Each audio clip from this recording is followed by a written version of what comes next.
of the United States of America, and to the republic for which it stands, one nation, under God, indivisible, with liberty and justice for all.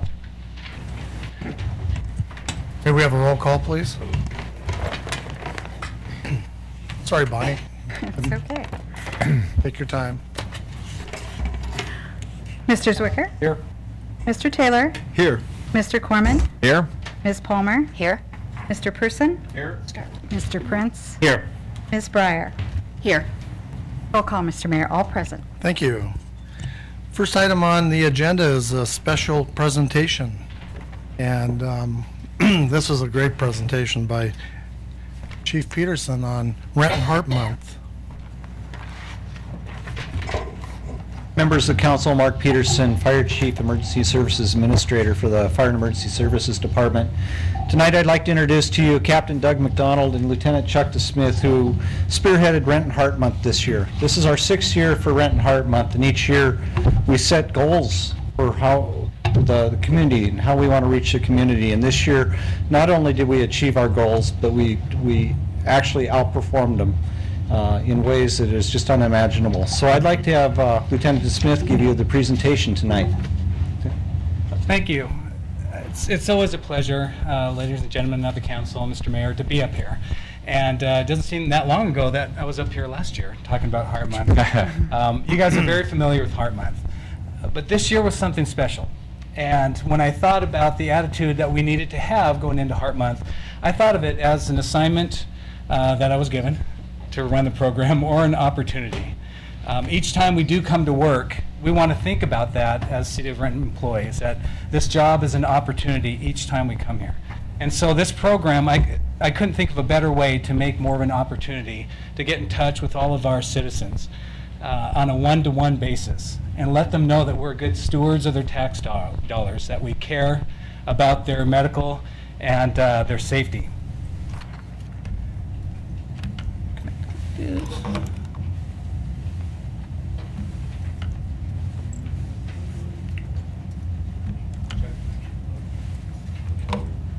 Oh, there we go.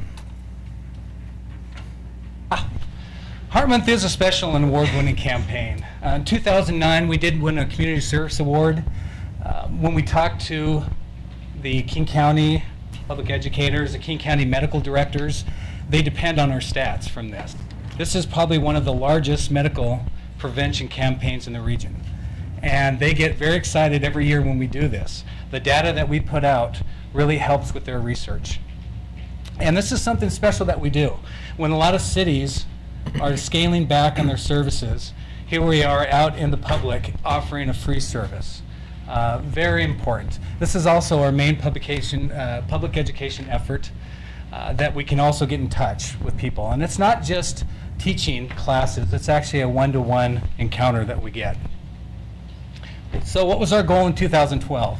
Well, in 2011 we had a goal, and I like goals. I like something to shoot for. But in 2011 we had the goal of trying to do 10% more screenings than we did the year before. Well, this year I've thought to be successful we need to have a goal that matches what the city's doing. And what the city was doing last year was really getting in touch with our diverse population. Something that I'm becoming more and more aware of every year. We have an incredible city with a very diverse population. And to match that goal, we wanted to reach out to those communities. And Captain Doug McDonald put it great. It says to reach a diverse population as possible and to embrace the opportunity to interact, educate, and establish relationships. What a great thing to say. Is that a patent on that, Doug? I really like that. It does. It helps us build bridges. And how we did that was by going out to actually the places where they are, where they assemble. It's not just bringing them into the fire station, but actually going out to them, meeting with their leaders from St. Anthony's, from the DK Market, the Ukrainian Church of Grace, and the Sikh Temple. Two of these events that we'd hold usually on a Sunday, we'd come in and work hard on a weekend, is that the St. Anthony's event with the all Spanish speaking service. Now the service is about 8 p.m. at night. And I thought, okay, the fellowship hall is full, but there's about 600 people in that church. How are we going to be able to bring them to us? And so I'm thinking we're going to have to be outside, and you can see that yellow stripe in front of the church in the fire lane. I'm thinking, what are the odds of a good February evening with good weather? And Doug was just like, he was like, this could be great. I got 2 propane heaters at home. I have big canvas tarps. We can put an awning out. We'll get Starbucks there. Starbucks, they have coffee and they have cocoa. It started just rolling like that. And indeed, it was an incredible night. If you haven't seen the pictures, have you seen the pictures that Kelly took? Great pictures. They're on the Q Drive of this event. And sure enough, 600 people came out, and we were ready. It was a really great evening. The Sikh Temple also, we reached over 400 people there at the Sikh Temple. And to go in, and it's us not just delivering something, but it's us understanding more about them. It's us putting on, Doug and I have both yellow head wraps, and we got our shoes off. And the people were amazing. The food was amazing that they kept offering us. It was a great experience. I won't forget it. To do this, we needed to partner with Valley Medical. What Valley Medical did was the 2 barriers that I thought we would have in reaching a diverse population. One was the language. How do we get the point across to them what we're trying to do? If we were in a grocery store, what holds them back about coming up to us? Well, language was a big one. The other barrier was uniforms. We're uniformed personnel. We're out there, and a lot of these people are from countries that a uniformed person isn't always so friendly. So how do we get by that? Well, we worked with Valley. The people on the left there, the nurses and the doctors spoke Spanish, and so we brought them to the Spanish-speaking service. On the right, we had people that spoke Punjabi, that were nurses and doctors from Valley. And what this did was, as I was doing a screening, if there was an issue, if they had a question, I didn't have to send them off to a doctor somewhere. I could have a doctor or nurse come over, speak their language in their facility. Amazing. So Valley's partnership is essential. They were just excited. They've been trying to do an event like this for years. And it was until this time that it really worked. It was that partnership, building partnerships. So everyone likes numbers. Give me the Carfax. The numbers, in 7 years, we've done over 37,000 people. But 2012 was special. When we asked the crews, we want you to focus on diverse populations. We want you to go out to some of these places that we normally don't go to. I wasn't expecting very many screenings. I thought, okay, that's not the goal. The goal is to reach some of these people that we normally don't. But they went above and beyond. Not only did they go to those places, they went out late into the night to hit the regular places, the Fred Meyers, the Walmarts. And so this year, we actually got more people, 35% more than from 2011. Almost 11,000 screenings. That is amazing, unheard of. 1,500, we had an alert with high blood pressure, and 450 with blood sugar. These are an alert that can help change people's lives. So also to help us and to make it a very positive experience, to make it successful, we had to work with our city. And community services, the division of communication, came up huge. Communications helped us deliver the information in Spanish to the churches. They helped deliver to the papers. Kelly took amazing pictures to capture what it was like at the Sikh Temple, capture the crowds at St. Anthony's. Huge kudos to communications for helping us out. But the heart of the matter remains the same. It's those screenings that we do. This is a one-on-one thing that we do with each citizen. It's not a mass group activity, it's one-on-one. And the medical screenings are very personal. They're actually sharing us, if they have a medical issue, they're going to open that up to us, and they can get to know us better. This is very important. It's very special. Many cities have tried to do this. And I think the biggest number, Doug, was about 450 Bothell was able to do. What we do is unique here, and it's something that I'm excited about for 2013. I'd like to invite Captain McDonald and Preeti to come up and speak and help wrap us up what's happening next year. All right. Good evening, and thank you for allowing us the opportunity to speak on the 2013 Heart Month campaign. A lot of the stuff that Chuck, Lieutenant Smith spoke about, I was going to also address, and we're going to utilize that format in 2013 also. But I first want to thank Chuck. Lieutenant Smith did an amazing job really spearheading this. I came in on the tail end of this, and he deserves a lot of most of the credit on this whole campaign. Just an amazing job. I also want to attribute some of their success not only to UW Valley Medicine, but also to the Kind Bar Corporation and Starbucks, who was throughout the whole process was there for us. And what we found is that when we had things to provide the citizens, when we had a giveaway, we drew them in, and that was a great, and they were healthy, you know, in retrospect, healthier, especially the Kind Bar. So, and we look forward to their continued partnership in 2013. We're really excited to be partnered with them. In 2013, how do we top this? Yeah, this was amazing. So we were really sitting down, thinking with members from Valley, thinking with our staff and Chuck, and we decided that what can we do to go out and really extend our testing, and we're going to try to go into the public schools. We've historically gone and seen and tested the teachers, the staff there, but what we're really trying to do is make a direct impact on a child, on a younger person who might have the beginnings of diabetes, not so much high blood pressure, but you never know, but really the diabetes, because if we can make the change impact with one child, we will save that tenfold in medical costs throughout their lifetime. So I'm going to partner, we're going to go in and meet with the Renton School District and sit down and figure out how we can get into the schools to expand this program even larger and bigger than it is already. Because I think we're really beating our heads going, wow, how can we make this better? Well, this is maybe a direction we can go. We're also going to want to work with the communication department, with the communication department from Valley Medical Center, and we want to increase basically advertise a little bit more out in the community. We want to increase exposure through media sources, video outlets, and other types of advertising commitments. Valley said they would play videos. If we can put together a video, they'd play videos throughout their hospital well before that to give us a little bit more exposure out there. So with that being said, we're really going to try to step it up. Not that we didn't this year, but really try to make it even a better, a larger program for us. In closing, the City of Renton Communications Department, I can't speak enough about the Communications Department, especially Kelly was there. Call, hey, I need this fixed, I need this done. Done. It was amazing. So really kudos to the Communications Department. And we're really looking forward to a great 2013 and another Heart Month campaign. So again, thanks for your time and your support. Thank you, Doug.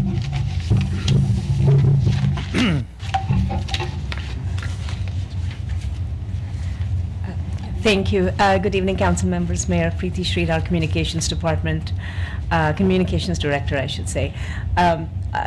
When Chuck asked me to talk about the communication strategy for Heart Month, I told him I'll go at the end and just say kudos to all of you for doing such a wonderful job, because this was really an interdepartmental effort, but it was just a lot of heart from Chuck and his team and everyone from the fire department. I did want to share one little element. As they emphasized, a lot of our efforts this time was to go out to some of our culturally diverse and ethnic communities to actually share with them in our broader scope the services that we offer as a city, so that we can be all inclusive. And we did tap into our community liaisons that with whom we've developed relationships over the past 2 years. And they were really instrumental in getting us to have opportunities to attend and be there and work with their needs and the staff from fire department to really welcome them. And and understand and share. There was so much that they did behind the scenes. They translated.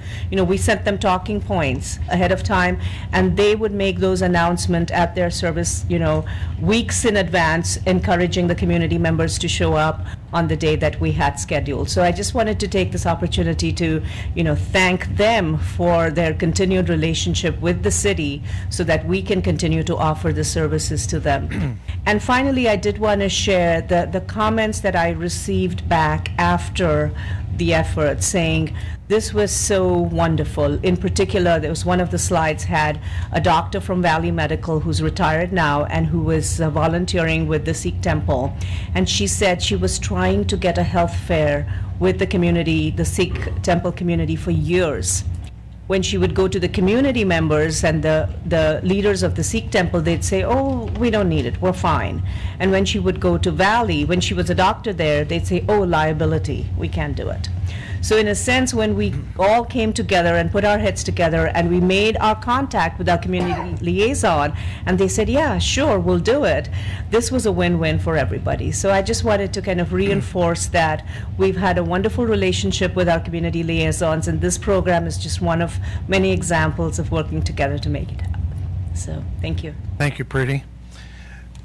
Thank you, Doug. And Chuck, thank you very much. You know, I have to say, your infectious enthusiasm has made a big difference in this program. We appreciate your hard efforts. Thank you. And thank you, Doug, very much. Questions at all about it? Mr. Mayor? Yes, Mr. Miller. I'd like to comment. I am very impressed. I really like the idea of how you organized and collaborated an effort that involved the Sikh temple, the Ukrainian Community Center, St. Anthony's Hispanic community, and DK Market. For those who haven't been there, it is a mecca of diversity. You've got to go there. You'll find just about every group that we've got in our city. And one of the things that I would also like to say is that, you know, our communities of color in some cases have, you know, a great need for this type of awareness because of the different diets and the levels of high blood pressure and diabetes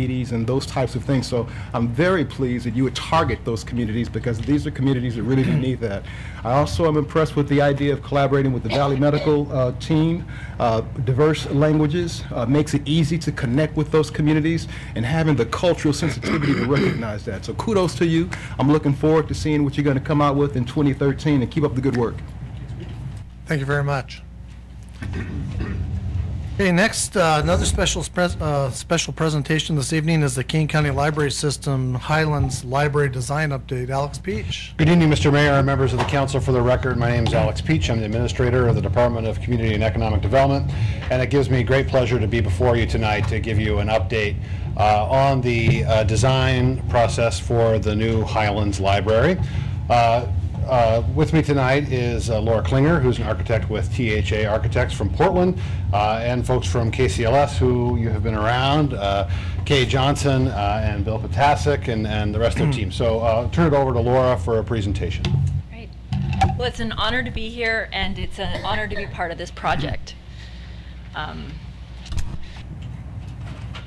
To start, our project design goals from the very beginning, just knowing that this is such an important community building, that we felt it's essential that the building be really highly visible to the public, be very inviting and accessible to the public, and really create a really warm and welcoming environment that's inviting the public in. To create a building that has a sense of spaciousness, that's optimizing natural light, it is an uplifting space, and that we are employing really smart, sustainable strategies that creates lasting value for the library and really fits with the budget and the project.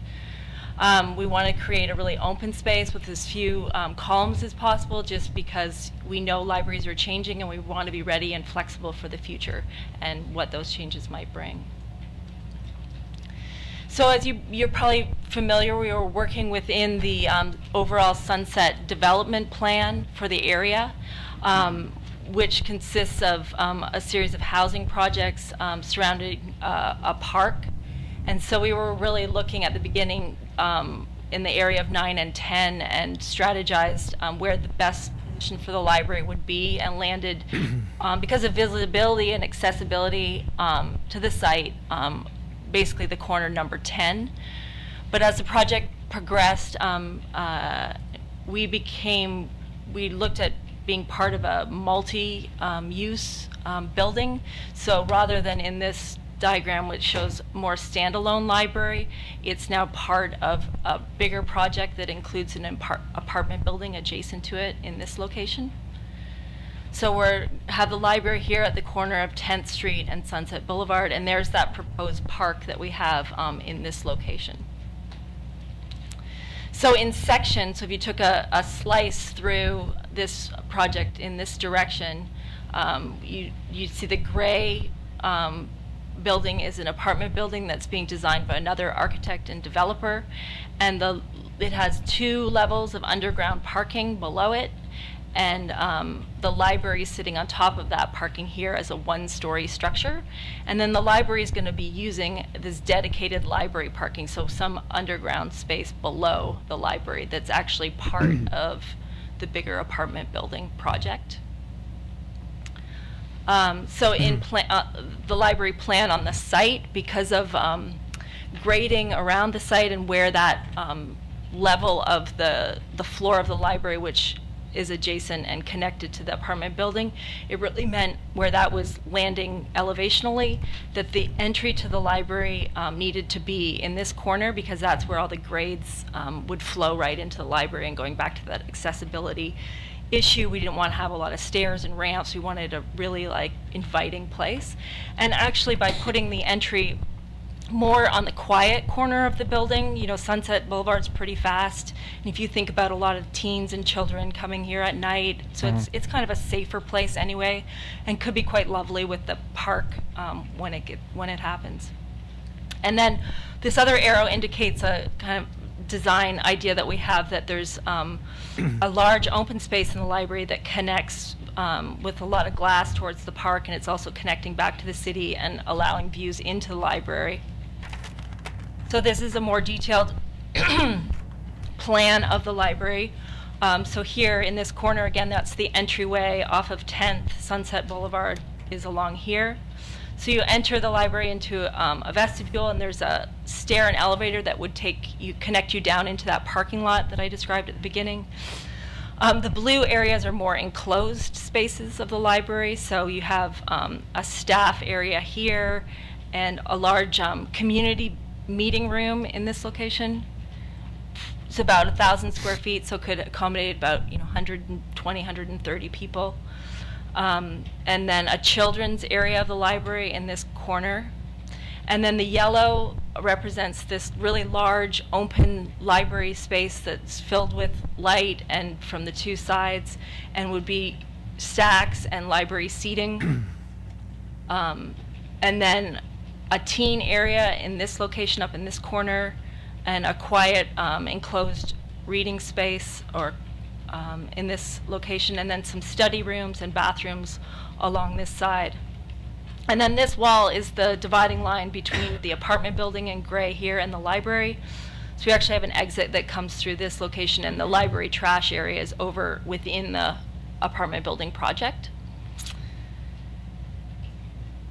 And then this is the parking lot plan, which accommodates 60 parking spots for the library.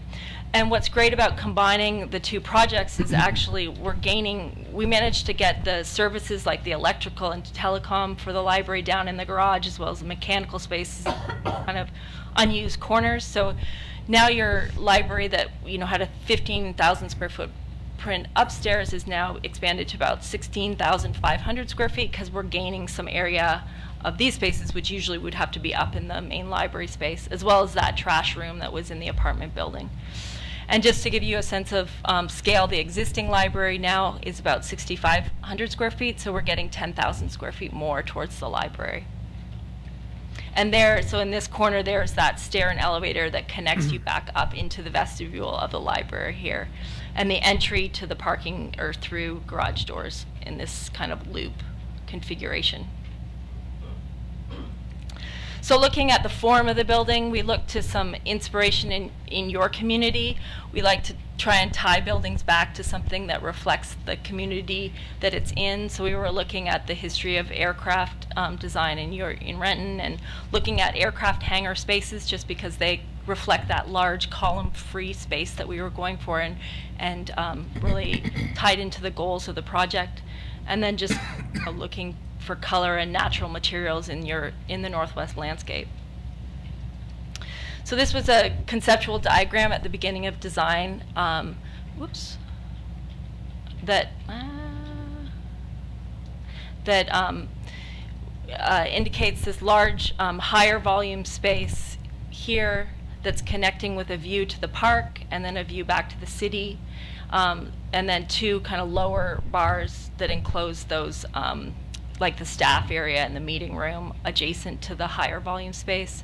And then we've got 3 cuts in that high space in the ceiling that would be roof monitors that let in light, and they're slightly skewed off because they face north, because you really want the diffuse northern light to come into a library. You don't want the glare of southern light or east or west. So that's why you have that little crank in the skylights. So this is a current rendering of the project.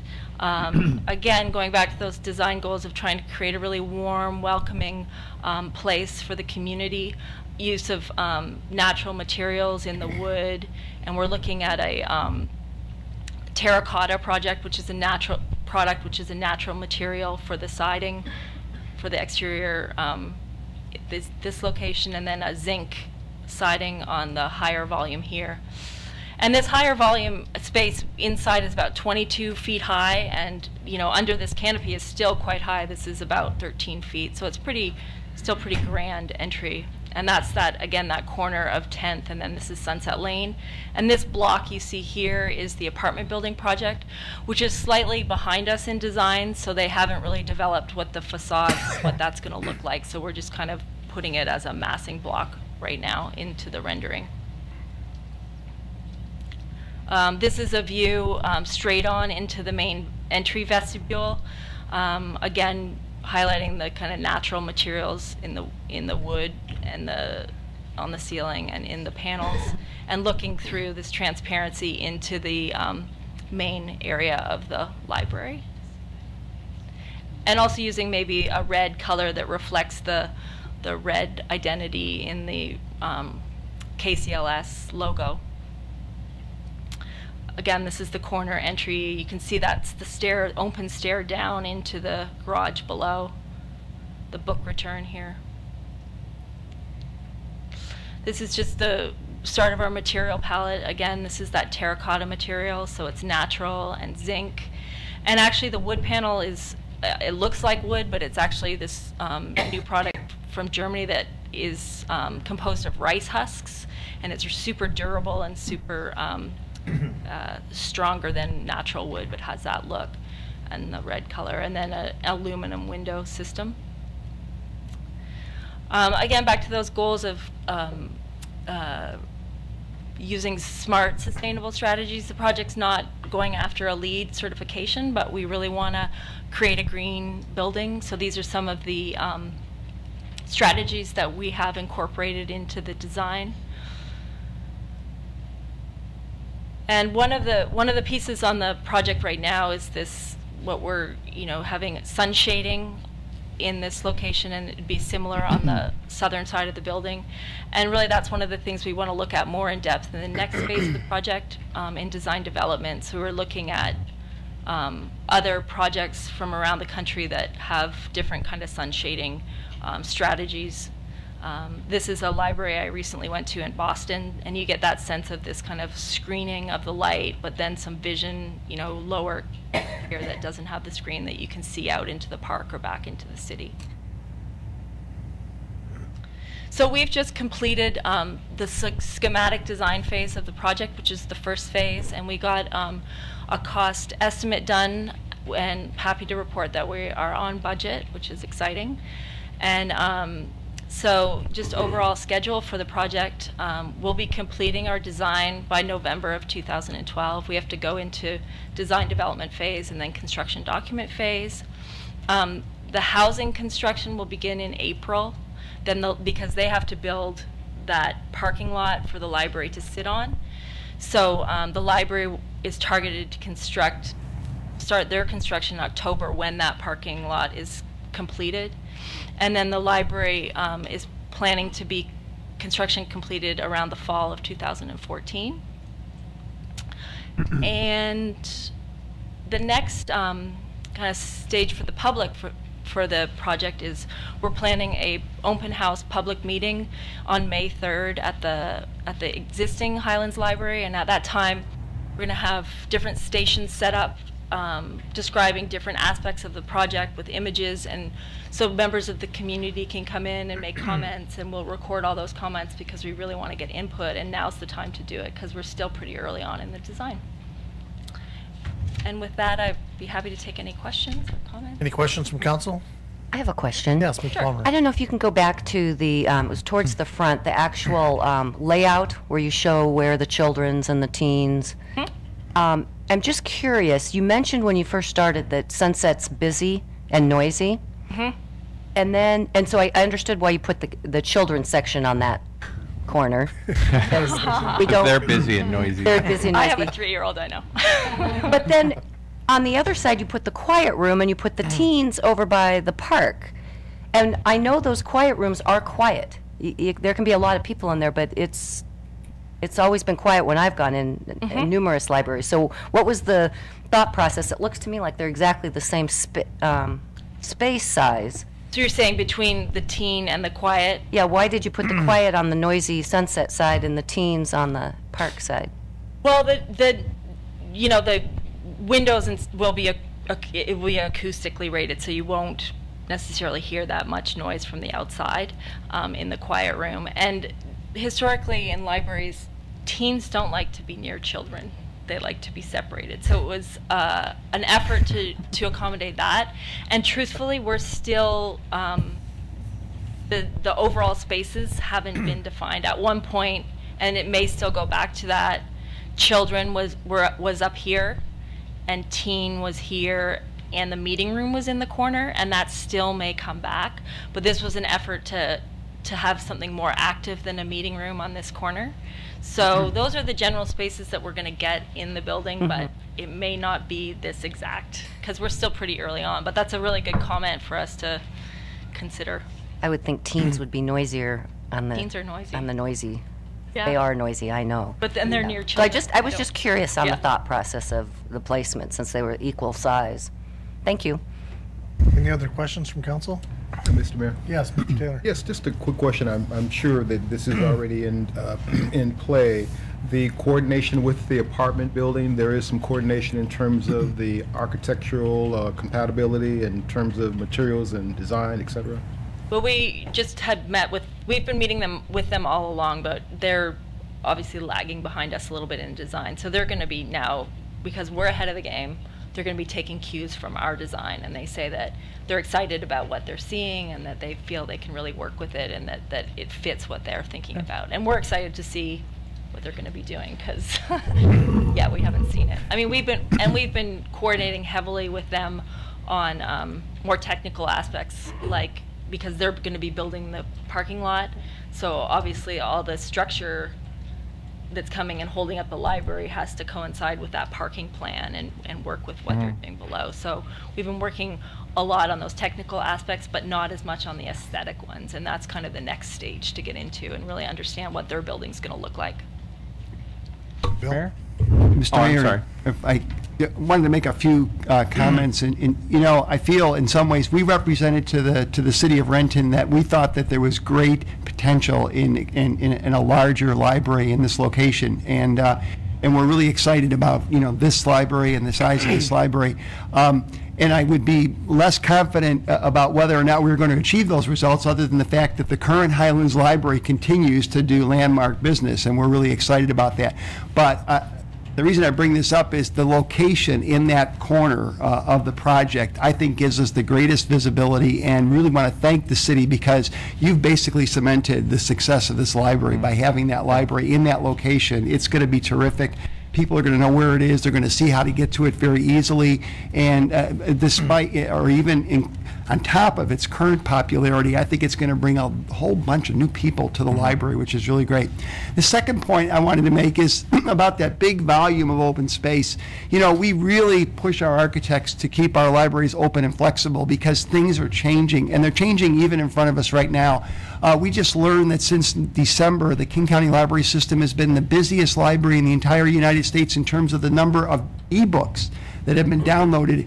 And one of the biggest things going on in many of our libraries is that all sorts of people got e-book readers for Christmas, and they've been coming to the library to find out how to use them and how to download books from the library. So you can just tell even from that things are really changing a lot, and we need to stay flexible in our buildings. But we're really confident that this building, in its location and the way it's being designed, will serve the citizens of Renton for many generations to come. So we're very excited about that, and we really think that it kind of beats back the support we've had from the city and the folks that we've been working with here. So thank you for all of that. Thank you, Bill. Mr. Corman. Yeah, Mr. Mayor. Yeah, I am excited about the location, very excited about the design that we're seeing. But one of the questions I had, this might be more for staff than for the architects. I was wondering how the timing of that park and some of those other details would come along by fall of 2014. Would those things start to come together at that time? Or? Right. So, as you know, the Sunset Community Investment Strategy laid out a phased approach to seeing redevelopment of the Sunset Terrace project. And so at this point, the only portion of this project that's currently funded is the library, and then working with Colpitt's development on it's a 112 unit apartment complex that would be associated, and also have about 4,000 or 5,000 square feet of retail on the Harrington side. So we are hopeful that through this project that we can build the apartment building and the library and build this section of Sunset Lane, which I think you might have seen in the diagram has some angled in parking on this side. But the park is as of yet not funded. So what we're planning on is building up to the curb on the north side, and then this can wait until the next phase or a future phase when we can in fact move forward with the Housing Authority and relocate those folks that are inherited in those units, and then build the park. I will say that Colpitt's, the developer of the apartments, is very interested in seeing that part of the project move forward, or if only to have a grass field across the street. They think that it's really important to the success of their project to advance in the future phases sooner rather than later, and I think you'll be seeing more of that in the coming months as things firm up. Okay, thanks. Thanks, Alex. Any other questions from council? Okay, well, thank you very much for the update. We really appreciate it. Thank you. Okay, the next item on our agenda is a public meeting. Actually, these are, Larry, I guess I'm going to ask you, do we handle this as two public meetings or as one? Well, generally, they're supposed to be separate because they're separate ballot issues. They're supposed to have, to the extent there is pro and con on each of them, and there may be different evaluations that the council might do on each of them, so I think they really need to be separate. Okay, so we have two public meetings this evening on a school bond issue, both school bond issues, and one's with the Issaquah School District, and the second one is with the Renton School District. So leading the discussion for the Issaquah school bond issue is Jake. Jake is a Cooper or Cooper. And we also have Deborah Rogers, who is here to talk in support of the position, and possibly Mark Messina. I don't have anybody here down for opposing the position. If there's somebody here, let us know, because we'll certainly give you an opportunity to speak. So with that, Jake, you can go ahead. Thank you, Mr. Mayor, members of the council. I'm Jake Cooper. I'm the Chief Financial and Operating Officer for Issaquah School District, and I believe you were provided materials in advance of the meeting for some further detail.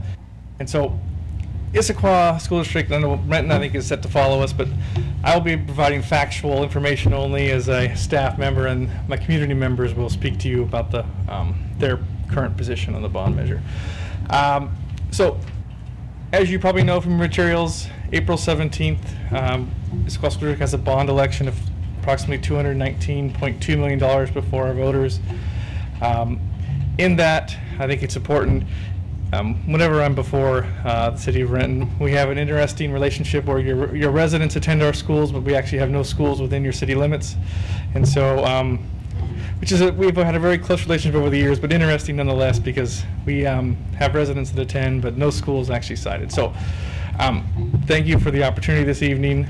I will say that of the $219 million, $55.6 million is in the South End feeder program, which Renton residents would attend.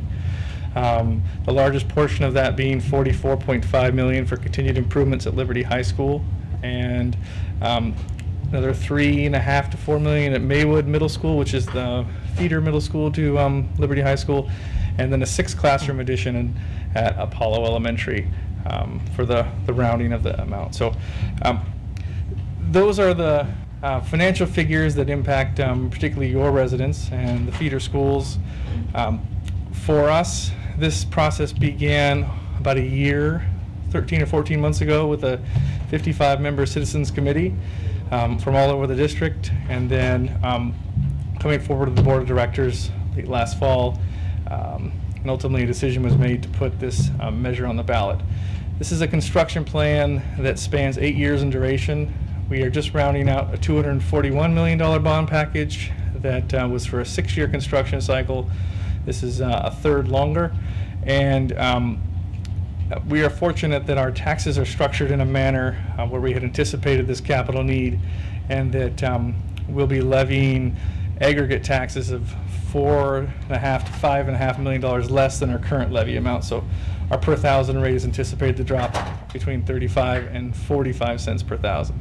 That'll ultimately depend upon the debt structure and the passage of the bond issue. So those are some of the financial facts. Also important to note is the largest portion of this package is for the rebuild of 3 of our oldest school facilities, ranging between 1955 and 1962 in vintage. So they've reached their generational life, at least in terms of a capital side from our standpoint. And so those are set for replacement as well. So I'll keep it brief. If you have any questions, I'd be more than happy to answer them on the factual side. Any questions from council? Okay, Jake, thank you very much. Deborah, Rogers, or Mark?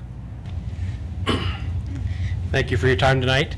I am one of those interesting cases, a resident of the city of Renton and a beneficiary of the Issaquah School District with 3 children currently attending.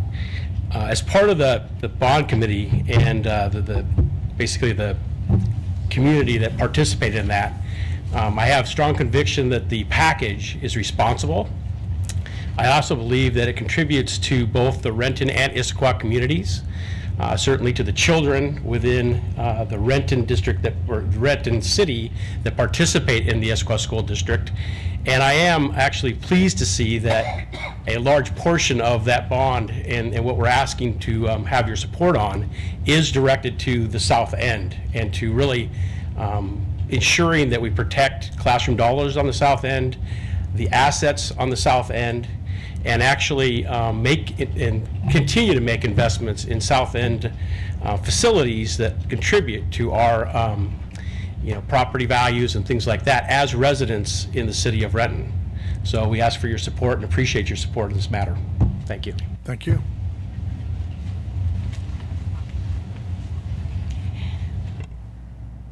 Good evening, Mr. Mayor and council members. I'm Deborah Rogers, and I'm a parent of 2 students that have graduated from Liberty High School.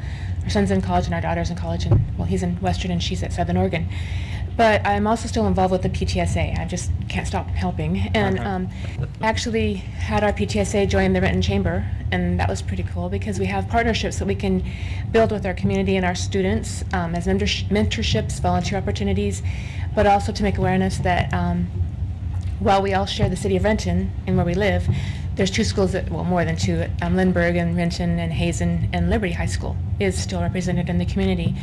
My daughter works for Henry Moses Pool. She's a 3rd-year lifeguard, and the community interaction that we have with the city of Newcastle, city of Renton, and the city of Issaquah, I think builds a large community that as residents we can benefit from, and as also city people. Our kids will eventually work in your city. My daughter does. There's just different benefits, and I just hope that you'll support and possibly endorse our bond. And when the Renton person comes up here and talks about his bond, I hope you support that too, because I think that strong schools builds a strong community, and the big picture, better national security, and generally, I love living in the city that we live in. We're a Stonegate neighbor, and we'd hope that you'd support our schools as well. Thank you very much for Thank you. I don't have anybody here signed up for the opposite position. Is there anybody who would like to address the council on this public meeting? Mr. Mayor? Yes, Mr. Zwicker. I move the public meeting be closed. Second. It's been moved by Mr. Zwicker, seconded by Mr. Prince, that this public meeting be closed. All in favor say aye. Aye. Opposed? The ayes have it. Thank you very much for making the presentation. Next, we're moving on to the Renton School District, and the presentation will be made by Dr. Mary Alice Huschel. And supporting the position will be John Galuzzo, who's the chair of the Citizens for Renton Schools. Thank you, Mr. Mayor and honorable council members. It's so good to see you again. As you are aware, the Renton School District is 14,500 strong and growing. We have a big bubble in our K through first and second grade particularly, and the need for this bond is essential for our future planning. We are very blessed to not only serve Renton, but 6 other municipalities, including unincorporated King County. So our service area is wide and reaches beyond Renton, but of course we live in Renton, and the city of Renton is our connection. So we hope to earn your endorsement this evening for the bond package. You are aware that our citizens did support our levies back in February that allow us to continue with maintenance and operations as well as our technology. So to provide you details, first there are flyers in the back for any of the members in the audience who would like details. And John Galuzzo is our chairperson for the Citizens for Renton Schools. So, John. Good evening, Mayor and City Council members. Thanks for letting me appear tonight on behalf of the Renton Schools. I just want to touch on a couple things that I'm sure all of you are already aware of. In February, we went out for the 2 levies in the bond. Both levies were resoundingly voted in with over 60%, and the bond ended up with a final tally of 58.08%, and as you know, that requires a 60% majority. 1.92% short, and when it's broken down, it was about 335 votes out of 17,000. So we're just a hair short on that. When we approached the school board about whether we should look at the bond again, I think it was pretty easy for everybody to make the determination to go out again made sense. There's familiarity with the bond. And I think in addition to that, and probably more important, the significance of what the bond accomplishes for the Renton School District is huge in many different ways, and I'll go through those for you. So those discussions, along with several different parent members and different members throughout the school district, spoke to the board, and they unanimously voted to go back out for the bond. Now, before I go through this, I want to just touch on the fact that the bond that we went out for in February was $97 million, had several components to it. This bond is exactly the same and contains all the same components with the same dollar figures. The way that I like to break it down is there's 2 components to it. Very simply, there's the new middle school. I think all of you know the significance and the importance of that new middle school. Right now we have 14 elementary schools feeding into 3 middle schools, and we really need a 4th one. The second component to this package is going to be several different projects throughout the school district. I'll touch on those briefly. The Lindbergh pool upgrades, there's some land acquisition, safety and security throughout the school district, energy conservation at all the schools, and continued building upgrades to many different schools. The reason why the numbers and the importance of the 4th school is this. I don't know how many of you are aware, but the state average, the median for middle schools in the state of Washington is 609 kids. Okay? Now I'm going to read you some numbers that explain why we need the 4th middle school. The Renton schools right now in the state of Washington rank 3rd. McKnight has 1,150. Remember I just said the median is 609. That's almost double the number of kids. Nelson ranks number 9th, 1,050. Once again, way over the median. And Dimmitt, our smallest school, has 890 approximately, which ranks at 24th. That's way too high for us. We need to get those schools back to where they're in a functioning capacity. And the only way we can do that is building a 4th middle school. One of the concerns that the district also has is the continued growth and influx of people into our area.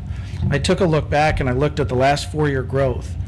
In the last 4 years, the Renton School District from 2007 to 2011 has grown by almost 900 students. That in and of itself is another middle school. Those kids are going to flow through the system, through the elementary schools, and into the middle schools and into the high schools. We have to accommodate capacity, which is coming whether we build for it or not. And that's why that's so significantly important. Another point I'd like to bring out is if we do nothing, which obviously is not a great option, but if we were to do nothing, those same schools would all be almost over 1,200 students in the year 2016 in the fall. That's just too much. If we are able to pass the bond and build the fourth needed middle school, we can make that average, adjusted for the expected capacity growth, down to 891. Doesn't put us down to the 600, but it most certainly makes our situation much more palatable and makes it much more effective for our teachers and gives them an opportunity to have manageable schools within the school district. So wrapping up, I just want to talk about a few last things. The school district has clearly identified the need for the improvements that need to be taken care of now. I think they've done a very thorough job. Any of you who have served on those committees know that there's an awful lot of work to go in and look at what we want to go out to the public for. Trying to keep the balance between what's going on economically right now and the absolute minimal needs of the district. I thought they did a great job of putting that package together. It's also a great time right now to go out because long-term financing, as you know, with bond rates, is pretty inexpensive.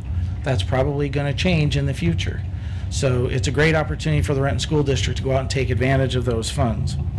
But what I really go back to is keeping in mind we had 58% of the people in the city that voted for it.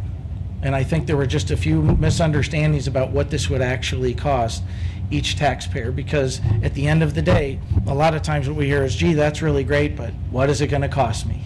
All right. We have a lot of community familiarity with the bond projects, and the bottom line is there will be higher construction costs if these projects are delayed. I think we would all agree on that. So I've talked to you about the bonds, the two components, why I think it's important. What does it cost? Because that's what everybody wants to know. To give you an idea, the average taxpayer within Renton with a home value of $257,000, this bond will cost them about $46 a year, less than $4 a month. For that $4 a month, we're going to get the middle school, we're going to fix the Lindbergh pool, which a lot of people don't understand how kind of tenuous that situation is. There's money for operating costs. There's no money set aside for capital improvements. So if we have a major problem at the pool, there's no money to fix that. There's no money in the capital budget for that. So there's a lot that goes into this, as well as the upgrading and updating of the other schools. So because of that, the Citizens for Renton Schools Committee, of which I am chair, along with the Renton School District, ask for your support, and we thank you very much for your time this evening. Does anybody have any questions? Thank you. Anybody have questions for Dr. Huschel or John? Yes. If I could just ask a question, I've heard a lot of comment from people when I've talked about this, about the location of middle school being an issue because it's on, you know, the border with the other school districts, and they felt like it's not in a real walkable area, that it's going to have to be a lot of busing. If you'd like to take that, you can. Okay. So the only property large enough that the school district presently owns is the location you are mentioning. It's the old Hazelwood Elementary, which is presently Renton Academy. And so that doesn't mean that that is where it will be built. The board has to make that decision. But it is right now the most logical location because it's the only property we own large enough at this time. Okay, it was my thought that in the materials that I've read that was the location it was going to. That is a school board decision to make. I thought it had further already down been the made, road. so that's okay. Nope. Because, all right. Well, I think, Terry, as you know, council member, it's been spoken about, and I think there's been somewhat of an assumption from everybody simply because it is owned by the school district, Right. and therefore everyone says, well, that's the logical place to put it because then you don't have another capital position of acquiring another property. Yeah, no, I certainly understand. Yeah. I do understand But all thank that. you very much for But that. I think they're just looking at the bigger picture of coverage. So. Yep, absolutely. Any Thank you. additional questions from council? I have a question. Ms. Palmer. I picked up one of those brochures last week at Highlands and noticed the line item for the land acquisition, and I hadn't noticed that in the previous campaign. What area of the city are you looking? So that is in all of our bond efforts. In case there is an opportunity for land acquisition, it's a very small amount, and that actually, when we were able to purchase the expansion for the secondary learning center, it's because we had funding for possible land acquisition. There isn't a targeted location at this time. That's a normal line item for a bond issue. Okay. And then if, one more question. If this doesn't pass, will the Lindbergh Pool be closed next year? So the Lindbergh Pool capital projects portion is for the necessary renovations, not for operations. So no, it is not a done deal that the pool would close. However, at any time, a boiler goes out, the heater goes out. There are no dollars for any of those repairs. The council is very aware of the Lindbergh Pool issue and the King County transfer, et cetera. And so the critical portion of this is not only for the upgrades that are necessary, it will make the pool more efficient to run, and those dollars are constantly on the table with budget cuts. And so those decisions have not been made for next year's budget, but it's always part of the process. This is a separate issue to maintain the functionality of the Lindbergh Pool. Okay, thank you. Mr. Mayor? Yes, Mr. Corman. Can I don't want to put you on the spot with the particular numbers, but do you know approximately what size acreage you do need for a middle school, and like how the Hazelwood site compares to some of the other sites? Or So I don't have those numbers in my head, but I certainly can get them to you and send you that information. Okay, good. And I just had a comment too, that I appreciate the updated numbers for the cost, because I thought the literature that I'd seen was very upfront about, in the last election, about other bond issues that like kind of added everything together, but I think it might have been a little confusing for people to know how much additional they were signing up for. So I think it's great that you got that information. So. Any additional questions? Once again, we don't have anybody signed up for the opposing side of this bond. Is there anybody that would like to address the council? Mr. Mayor? Yes, Mr. Zwicker. I move the public meeting be closed. Second. Moved by Mr. Zwicker, seconded by Mr. Prince, that this public meeting be closed. All in favor say aye. Aye. Opposed? The ayes have it. Mr. Mayor? Yes, Mr. Zwicker. I'm sorry, didn't mean to interrupt. I was just wondering if it made more sense to go ahead and suspend the rules and proceed to the resolutions that we have as agenda item number 9. I second. So with that, yeah, I make a motion that we suspend the rules and proceed to agenda item 9. Second. It's moved and seconded that we suspend the rules and move the resolutions to action. All those in favor say aye. Aye. Opposed? The ayes have it. Madam Clerk, resolution number A. Okay. The first resolution is regarding the Issaquah School District, and I have two drafts in front of me. I will read the supporting position. A resolution of the City of Renton, Washington, endorsing the Issaquah School District's bond measure on the April 17th, 2012 ballot and urging a yes vote on it. Mr. Mayor? Yes, Mr. Zwicker. I move the resolution be adopted as read. Second. It's been moved by Mr. Zwicker, seconded by Ms. Breyer, that this resolution be adopted as read. All those in favor say aye. Aye. Aye. Opposed? The ayes have it. Moving on then to the resolution regarding the Renton School District. I have two drafts in front of me on this as well. I will read the resolution regarding endorsing. A resolution of the City of Renton, Washington, endorsing the Renton School District's bond measure on the April 17th, 2012 ballot and urging a yes vote on it. Mr. Mayor? Yes, Mr. Zwicker. I move the council concur with the resolution as read. Second. It's been moved by Mr. Zwicker, I believe seconded by Mr. Corman, that this resolution be adopted as read. All those in favor say aye. Aye. Opposed? The ayes have it. Thank you, Mr. Mayor. Thank you, Dr. Huschel and Mr. Galuzzo, for being here. Okay, moving on to administrative report, Mr. Covington.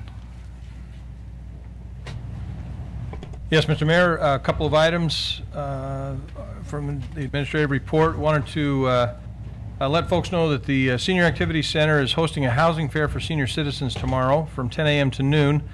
With so many variable housing options for senior citizens, making the best selection can be challenging.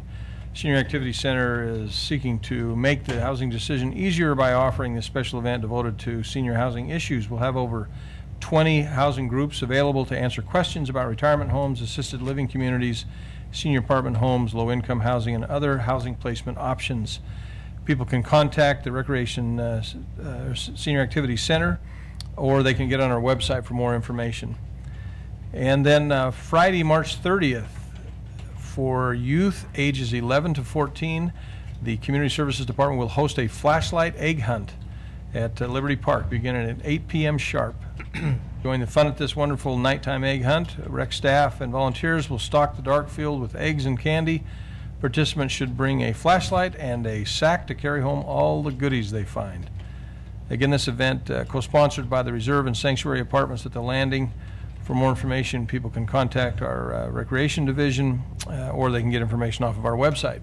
That's all, Mr. Mayor. Okay, thank you, Mr. Covington. Next is audience comment. Excuse me, when I call your name, please come to the podium, give your name and city of residence for the record, and you have 5 minutes. The city clerk has a timer right next to her. First is Richard Bray.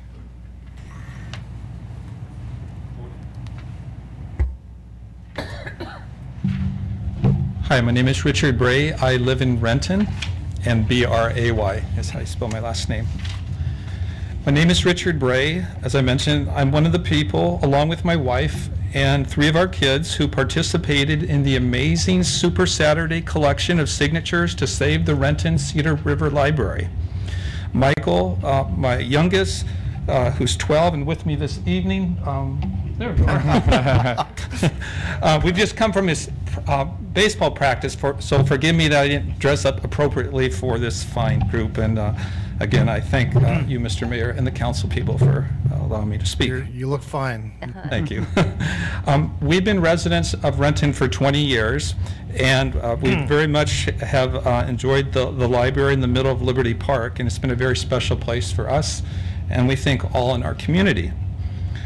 I liken the thought of moving the Cedar River Library to if people wanted to move a Pike Place Market in Seattle. Unthinkable. I found out just a few weeks ago about the petition drive. We signed the petition that a neighbor brought to us near the end of the original deadline, thinking that the drive was over, and actually we're quite upset that we hadn't heard about the effort earlier. But fate intervened. My wife made a fateful phone call to me 2 weeks ago to pick up some carrots for dinner. I was at the nearby Safeway store in the Highlands on Northeast 4th, and I ran into a few people gathering signatures again. It was explained to me that over 1,400 new signatures were required in just a few days, on top of 7,000 that had already been gathered. It seemed to me like almost an insurmountable number. But after arriving home with those carrots, my wife and I decided we would never forgive ourselves if we didn't try to save our beloved library. We distributed petitions to businesses, neighbors, and church members. We, along with other volunteers, went door to door in neighborhood areas on Super Saturday, and we collected even more the next day. 8 out of every 10 people that my family asked to sign the petition did so. Quite a few thanking us for giving them the opportunity to have their voices heard. Many of the people we engaged had never heard that the city of Renton was trying to move our iconic downtown library. The results were miraculous. 2,100 new signatures came forth. This was for the library that provides a wonderful, natural, peaceful setting when you go to nourish your mind and get your soul uplifted at the same time by the Cedar River. This was for the library that you can go to with your kids when they're also playing a baseball game at Liberty Park, like my son has played at many summers. This was for the library where a family with young kids can get books for their minds and exercise their bodies through play on the nearby toys. This was for the library where you can grab books and then go for a beautiful walk along the Cedar River trails. This was for the library where you can see salmon returning up the river in the fall. This was for the library that is next to the tennis courts, the basketball courts, and the skateboard park. In short, this was for the library that is the crown jewel in the heart of Liberty Park and is the best place for family, teens, adults, and seniors in our community. Again, 80% of the people we asked signed those petitions. I'll let others discuss the cost projections and attorney opinions. I'm speaking here for the soul of Renton. People want their library to stay where it is. The majority of residents want to keep our landmark library and preserve the blessings of this special library for the next generation. Visionary leadership stewards our treasured places, listens to their people, and is humble enough to revisit decisions. City Council, you may have thought you were doing the right thing in trying to move the library, but your people are telling you this is not what we want. If you have the will, you can do what it takes to keep our landmark library. And I encourage all Renton residents to contact each one of you and respectfully remind you that you do work for the Renton citizens, and we want our library to be saved. Thank you, Mayor and City Council members, for listening to me this evening. Thank you. Next is Beatrice Clark.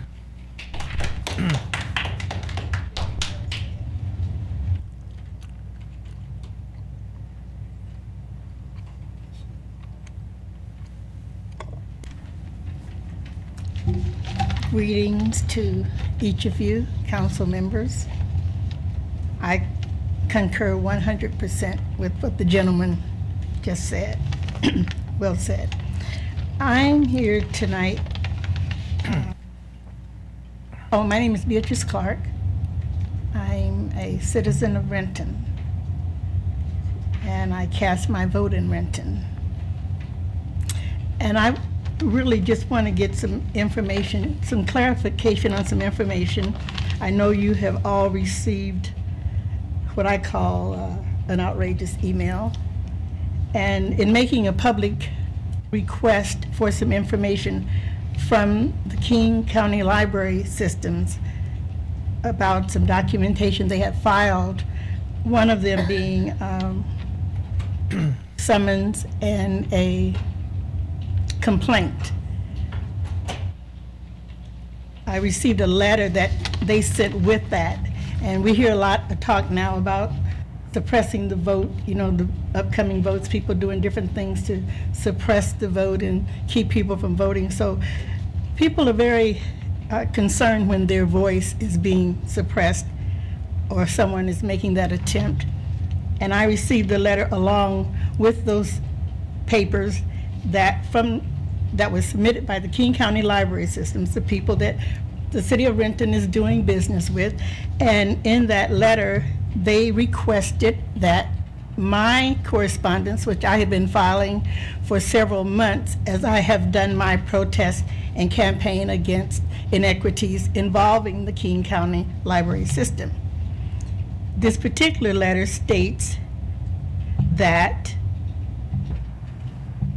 they were asking the City of Renton not to circulate my emails. And that bothered me because I don't know on what authority or what right anyone has to suppress anybody's voice, but I did write a letter addressing that, but I didn't really get the response that I wanted.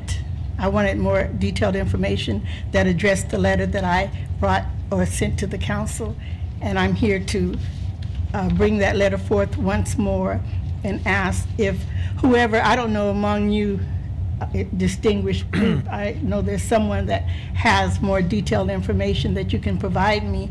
I do know that correspondence submitted to the Renton Council is public records, which is why I submitted all of mine. But in that process, I don't know the flow, that the process that it goes through once it comes into your hands as to who can have it and who can't have it. But I was not pleased with this letter that was sent to you in addressing my correspondence. And I would like a more clear and more in-depth response regarding that. And I have a few minutes. I want to just quote a little bit of a poem that came to my mind before I came here. And it says, "You may write me down in history with your bitter, twisted lies. You may trod me in the very dirt, but still, like dust, I rise. You may shoot me with your words. You may cut me with your eyes. You may kill me with your hatefulness, but still, like air, I rise." That's an excerpt from one of Maya Angelou's poems, "Still I Rise." Just wanted to share that with you. And thank you very much, and I will look forward to a response in the mail. My address is on this letter that I will leave with Bunny Walton. Thank you, Ms. Thank Clerk. you. Next is consent agenda. We have 5 items for council consideration. Are there any items council member would like pulled for discussion? Mr. Mayor? Yes, Mr. Zwicker. Hearing none, I move that the council concur with the consent agenda. Second. Been moved by Mr. Zwicker, seconded by Ms. Breyer, that council concur with the consent agenda. All in favor say aye. Aye. Opposed? The ayes have it. Moving on to unfinished business, Mr. Zwicker. No unfinished business, Mr. Mayor. Hey, Mr. Taylor. Yes, Mr. Mayor, Finance Committee has a committee report. Finance Committee report, approval of claims and payroll vouchers. The Finance Committee approves for payment on March 19, 2012, claim vouchers 310361 through 310843, 3 wire transfers and 1 payroll run with benefit withholding payments totaling $4,132,944.37, and payroll vouchers include 744 direct deposits and 62 payroll checks totaling $1,559,015.58, and this is signed by the 3 committee members. Mr. Mayor? Yes, Mr. Taylor. I move that council concur with the Finance Committee report. Second? It's been moved by Mr. Taylor, seconded by Mr. Corman, that council concur with the Finance Committee report. All in favor say aye. Aye. Opposed? The ayes have it. Mr. Corman? No unfinished business, Mr. Mayor. Ms. Palmer? No unfinished business, Mr. Mayor. Mr. Person? Public Safety Committee's been at work. We have 1 committee report for tonight. Public Safety Committee report, Memorandum of Understanding with King County Fire Protection District 40. The Public Safety Committee recommends concurrence with the staff recommendation to approve a memorandum of understanding with District 40 for the city to provide project management services for the reconstruction of Fire Station 17 at 14810 Petrovitsky Road, Renton. The cost of this service will be 5% of the total construction costs, including change orders. The committee further recommends that the mayor and city clerk be authorized to sign the agreement. This is signed by the 3 committee members. Mr. Mayor? Yes, Mr. Person. I move the council concur with the recommendation of the Finance Committee. Second? It's been moved by Mr. Person, seconded by Ms. Palmer, that council concur with the recommendation of the Public Safety Committee. All those in favor of the motion say aye. Aye. Opposed? The ayes have it. Mr. Prince? No unfinished business, Mr. Mayor. And Ms. Breyer? No, Mr. Taylor announced mine. That's all I have. Okay. We've already done the resolution, so we'll move on to new business. Mr. Zwicker. Yes, Mr. Mayor, I'd like to call out the Committee of the Whole meeting for Monday, March 26th, 2012, to be held in the Conferencing Center beginning at 5:30 p.m. There is 2 topics. One is regional committees updates, and the second is emerging issues in economic development and transportation. That's all, Mr. Mayor. Okay, thank you. Mr. Taylor. Yes, Mr. Mayor, Utilities Committee will be meeting on Monday, March 26th from 5 to 5:30 p.m. and we will be discussing the solid waste contract with Waste Management Amendment Number 1. That is all, Mr. Mayor. Okay, thank you. Mr. Corman? Yes, Mr. Mayor. I'd like to announce the Transportation Committee meeting for Thursday, March 22nd, 4:30 to 5:30 p.m. in the council conference room. There's 3 items on that agenda. The first is briefing on candidate projects for FHWA grant funding. Second item is Rainier Flight Service lease extension and rate increase. And the final item is emerging issues in transportation. Okay, thank you. Yep. Ms. Palmer? Yes, next Monday, March 26th, the Community Services Committee will meet from 4 to 5 p.m. in the council conference room. We have 3 3 items on the agenda. The first one is the City Center Community Plan Advisory Board appointments. The second is Planning Commission appointment. And the third is the neighborhood newsletter grants, just a briefing. And that's Okay, it. thank you. Mr. Person? No meetings to announce. Okay, Mr. Prince? Yes, Mr. Mayor, we have a Planning and Development Committee meeting Thursday, March 22nd, starting at 3:30 in the council conference room. We'll be discussing Title IV, Docket 8. Okay, thank you. Moving on to audience comment. Mr. Mayor? Yes, Mr. Cronin. That's right. I did have one other thing, if I may bring it up real quick. Okay, a citizen did ask me if I would seek clarification on one item, and I think I know the clarification, but as everybody well knows, a memo from the attorney was released this week discussing the petition that's in circulation, and I think we're all awaiting the signatures and the audit process, and I know different people are processing that right now. But this particular question had to do with a comment that the petition was illegal, and I just simply wanted to clarify that I understand exactly how the city attorney meant that, in that he was indicating that in his opinion it wasn't binding under the RCW, that it may not force council action the way a petition would that fits RCW.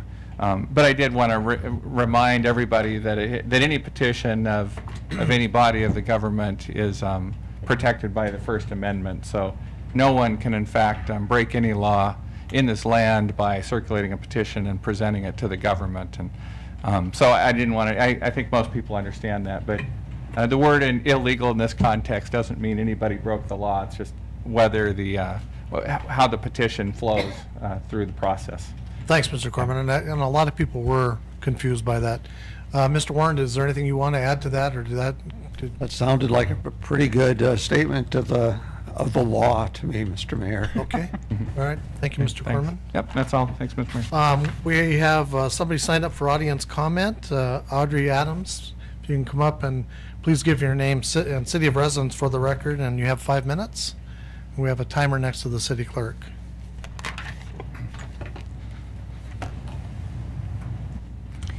Hi, my name's Audrey Adams.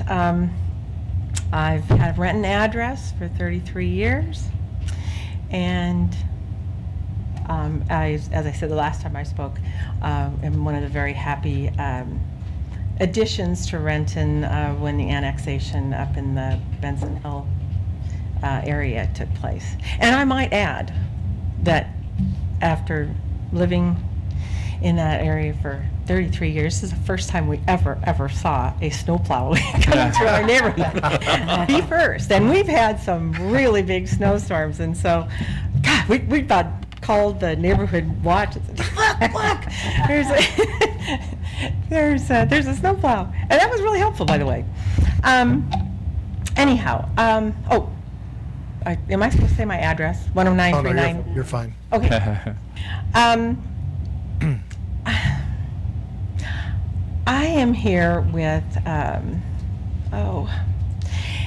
have to say, I have been thinking about coming to you about a topic for about a decade, and frankly not having the courage to do so, which is very unusual because I'm not one usually to keep my opinions to myself, nor to be quiet.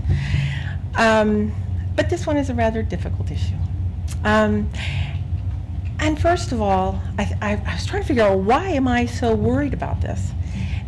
And the reason is because I really love being a Renton citizen, and I always have felt as if I were a Renton citizen.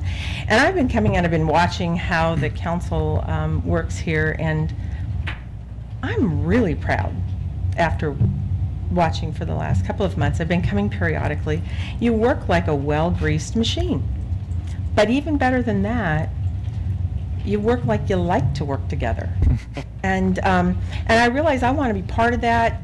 Not isn't, I don't want your job. No. Never do I want your job. But I don't want to lose your respect. Don knows me. We worked on the Truancy Advisory Board together. And I've been a volunteer in this community, the Renton School District, for almost a quarter of a century, which I know probably for many of you that's not much, because look at you, you're the ultimate of believers in civic duty. Well, I definitely believe in civic duty. The topic that I will need to come back to you for, because it's a very, very large one, it's an ongoing one, and it's something that I can't not finally come and talk to you about. It's not something I expect any wow action today. It's something that I hope that you listen to me and that you continue to respect what I have to say, and that you know that there's really nothing that I have done in this community that hasn't, I mean, as far as my volunteerism, which is a very long list, I won't bore you with the details, it's always about the good of the children, people with developmental disabilities, the community at large. And I feel very strongly about that. Today I was in Olympia with the governor signing a bill that's very important with people with developmental disabilities, and my autistic son was there with me. I have these cool pictures of him with the governor. And I want you to know that when I bring this topic to you, and I will be coming back repeatedly because it's something it's large, it's informational, I just hope you continue to know that I'm only coming to inform. And I know that we're on the same page as wanting good things for the community. And with that, I'll leave you in suspense. Because there isn't really any way that I can fit it into 5 minutes, but so I'm just basically reintroducing myself, and I'll come back. It's a teaser audience. Yeah. You're welcome to come back any Monday night. And it is very interesting. This is a very interesting meeting. Feel free at any time to leave us a topic. I will next time, definitely. I really do enjoy hearing what's going on here, and I appreciate what you do very much. And I'll be back. Well, thank you. Thank you very much. Thank you. Thanks. What's the wish of the council? Oh, sure. Oh, just a second. Howard McComber, Highlands Community Association. I just wanted to state that we are so pleased with what's going on in the Highlands Library thing. Mm-hmm. Other people have various things, but we are so delighted with all the work and all the thought and all the opportunity that looks like it's coming. It's just really wonderful. We do have a library. For its size, it's very busy. I think it's going to be just as busy on a bigger size, which means it'll be fabulous. Mm-hmm. But I know a lot of you are in the Highlands and you use that library, and it is exciting, and we're just very pleased. Just want to make a record that we just think it's super. Thank you.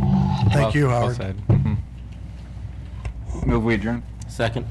Been moved by Mr. Zwicker, seconded by Mr. Prince, that we adjourn. All in favor say aye. Aye. Opposed? We're adjourned.